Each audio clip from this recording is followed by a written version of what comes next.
इस वीडियो में आप सीखेंगे कि रूट 9.3 को संख्या रेखा पर कैसे निरूपित करें। तो यहाँ पर क्या है, एग्जाम में आपके पास केवल बनाने को आता है फिगर, चरण नहीं पूछे जाते हैं। लेकिन अगर पूछे जाए इसके जो चरण होते हैं, इसके जो स्टेप होते हैं, तो मैं सामने आपके स्टेप आते रहेंगे। आप अगर एग्जाम में चरण पूछे जाए तो आप इनको लिख देना साथ में, ठीक है। ओके, तो शुरू करते हैं। तो सबसे पहले क्या करना है, एक रेखाखंड हम खींचेंगे जो कि 9.3 सेंटीमीटर लंबा हो। इसको हम नाम दे देंगे ए बी। ये है 9.3। क्लियर। अब इसमें 1 और सेंटीमीटर आगे हम खींचते हैं। 9.3 ये था और 1 और सेंटीमीटर आगे, तो ये बी है और ये हो गया सी। ठीक है, देखो फिगर अच्छा दिखे तो इसमें मैं थोड़ा सहारा लूँगा स्केच वगैरह से बनाने का, क्योंकि पेंसिल से बना हुआ तो प्रॉपरली दिखेगा नहीं आपको। ओके, तो ये 9.3 यहाँ से यहाँ तक है और 1 यहाँ से यहाँ तक है। ठीक है, अब हम क्या करेंगे कि ए सी का मध्य बिंदु ज्ञात करेंगे। कैसे करते हैं, तो आधे से ज़्यादा लंबी लाइन ये लो और चाप काटो।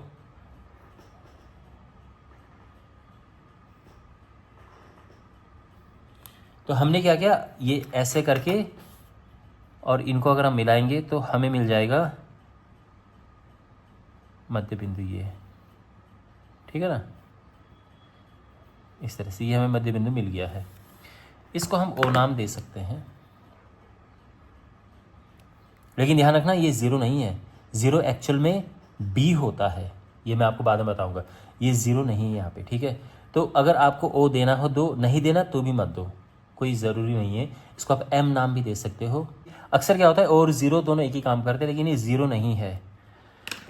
मध्य बिंदु हमें मिल गया है। अब हम क्या करेंगे कि इसे केंद्र मानकर, ओ को केंद्र मानकर और ए ओ को त्रिज्या मानकर एक अर्धवृत्त खींचेंगे।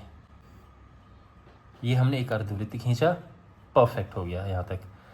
अब आगे समझिए आप। अब क्या करेंगे हम कि बी से एक लंब खींचेंगे जो कि इसे काटेगा। ये तो लंब कैसे बनाते हैं, 90 अंश का कोण, ठीक है ना।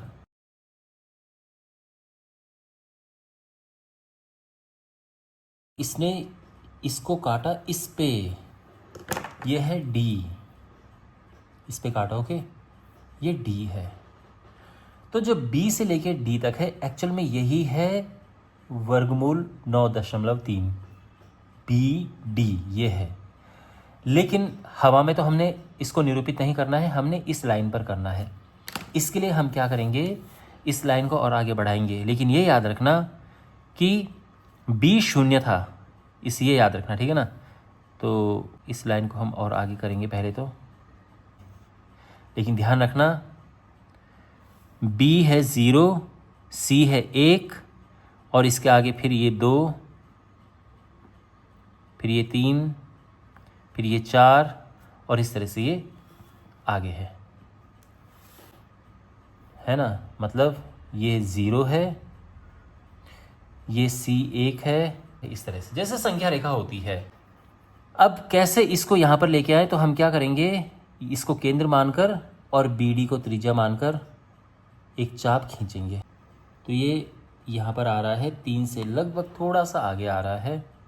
तो यही है बिंदु क्या, रूट 9.3। वैसे भी अगर आप देखोगे तो 9 का वर्गमूल 3 होता है और उससे थोड़ा सा आगे है, यानी एकदम परफेक्ट आ रहा है ये। और इस तरह से ये संख्या रेखा पर निरूपित हो गया है।